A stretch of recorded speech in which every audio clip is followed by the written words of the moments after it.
जय हिंद। आज हम पढ़ेंगे इंडियन जीके। देखिए ऑलरेडी मैंने 390 मतलब 390 इंडियन जीके पढ़ा चुका हूं। अगर आप उसे नहीं देखे हैं तो उस वीडियो का लिंक इस वीडियो के डिस्क्रिप्शन में दे दिया हूं, आप उसे देख लीजिएगा। तो चलिए शुरू करते हैं। महाराष्ट्र के वारकरी संप्रदाय की स्थापना किसने की?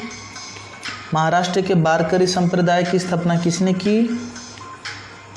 तो ये किया ध्यानेश्वर ने, इसलिए इसका आंसर हो जाएगा सी, ध्यानेश्वर। निम्नलिखित में कौन से संत मोची का कार्य करते थे? निम्नलिखित में कौन से संत मोची का कार्य करते थे? तो ये करते थे रैदास। रैदास संत मोची का कार्य करते थे, इसलिए इसका आंसर हो जाएगा डी, रैदास। निम्नलिखित में से कौन सा मंदिर वास्तुकला की द्रविड़ शैली की विशेषता है? निम्नलिखित में से कौन सा मंदिर वास्तुकला की द्रविड़ शैली की विशेषता है? तो ये है विमान शैली की, इसलिए इसका आंसर हो जाएगा डी, विमान। निम्नलिखित में कौन सी चोल काल की सबसे प्रसिद्ध मूर्ति है?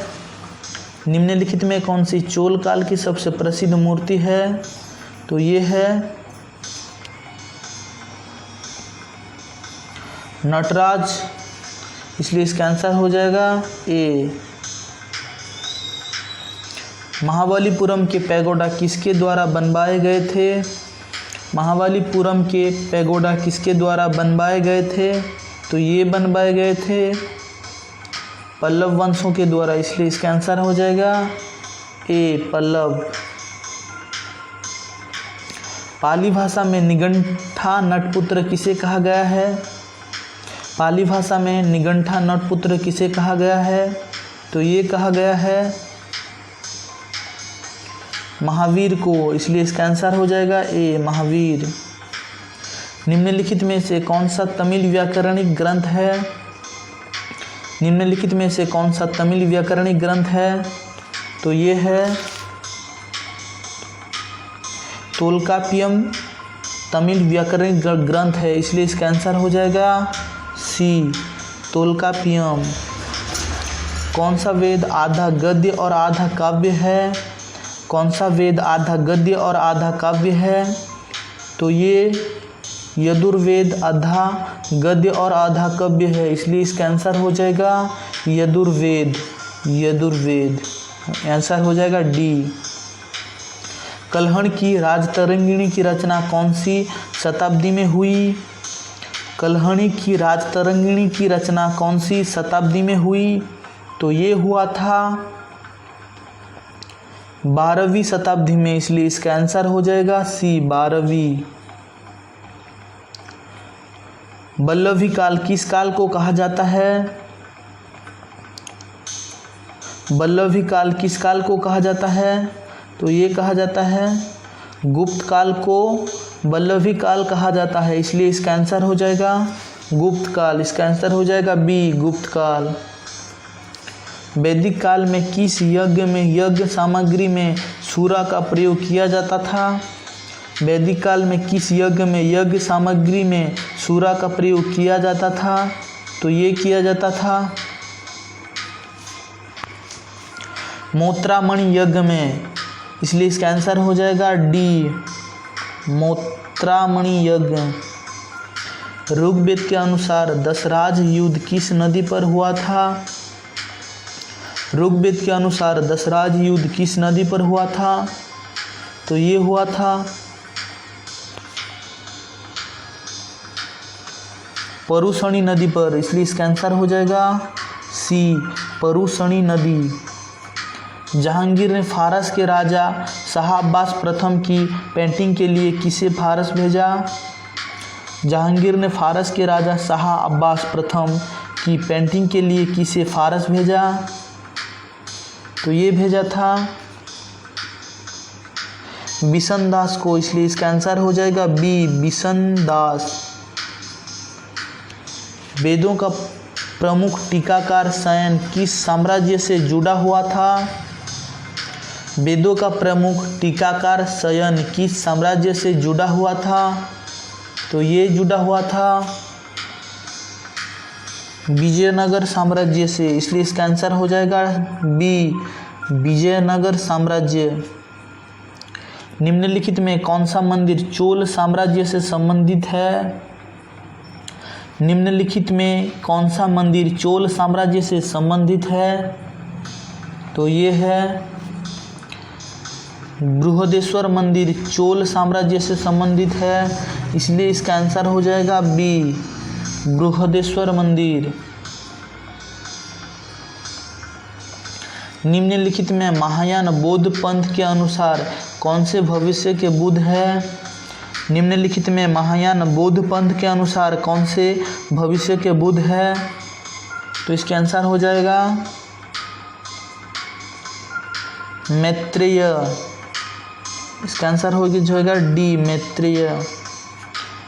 संथारा प्रथा किस धर्म से संबंधित है? संथारा प्रथा किस धर्म से संबंधित है?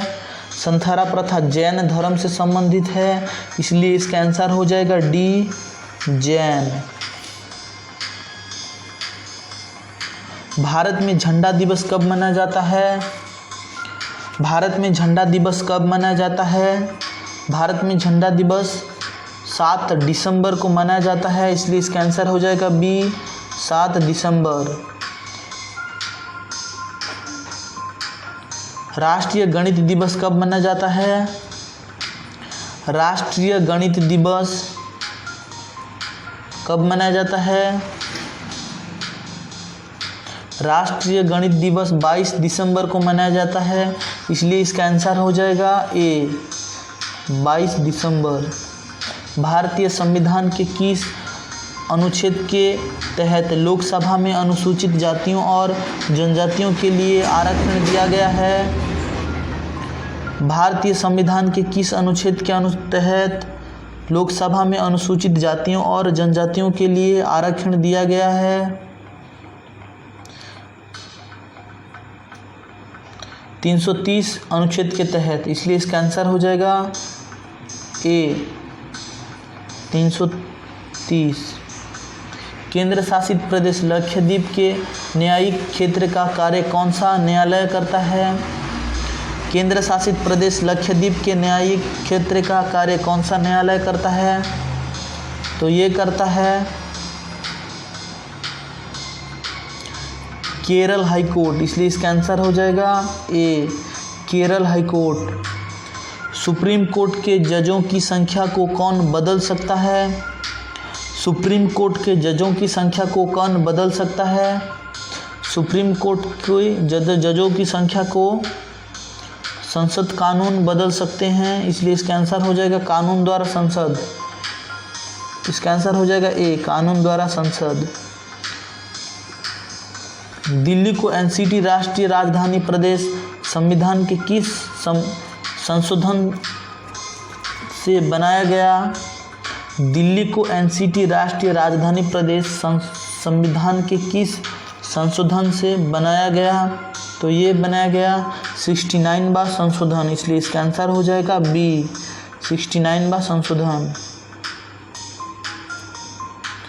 भारत में 3 स्तरीय पंचायती प्रणाली कितनी जनसंख्या से ऊपर वाले राज्यों में है?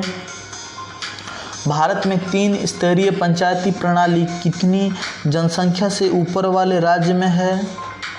तो ये है 20 लाख जनसंख्या के ऊपर वाले राज्य में है, इसलिए इसका आंसर हो जाएगा बी, 20 लाख, 20 लाख। निम्नलिखित में कौन राज्यपाल को उसके कार्यालय से हटा सकते हैं? निम्नलिखित में कौन राज्यपाल को उसके कार्यालय से हटा सकते हैं?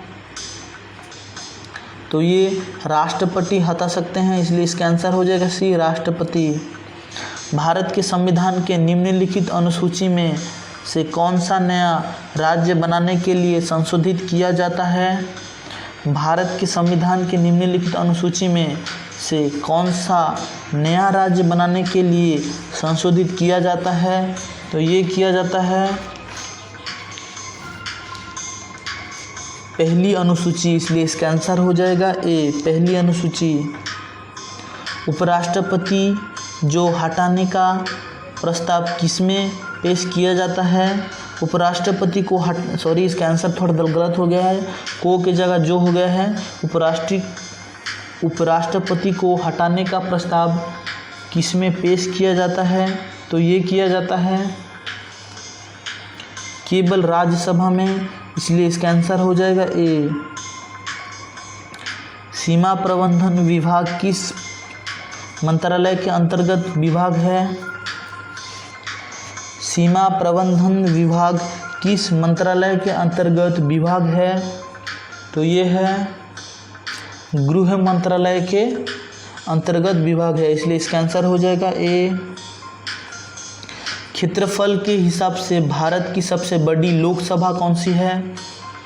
क्षेत्रफल के हिसाब से भारत की सबसे बड़ी लोकसभा कौन सी है? तो ये है लद्दाख, इसलिए इसका आंसर हो जाएगा ए लद्दाख। संविधान का अनुच्छेद 123 किससे संबंधित है? संविधान का अनुच्छेद 123 किससे संबंधित है? तो ये संबंधित है राष्ट्रपति के अध्यादेश से। किससे? राष्ट्रपति के अध्यादेश से, इसलिए इसका आंसर हो जाएगा बी।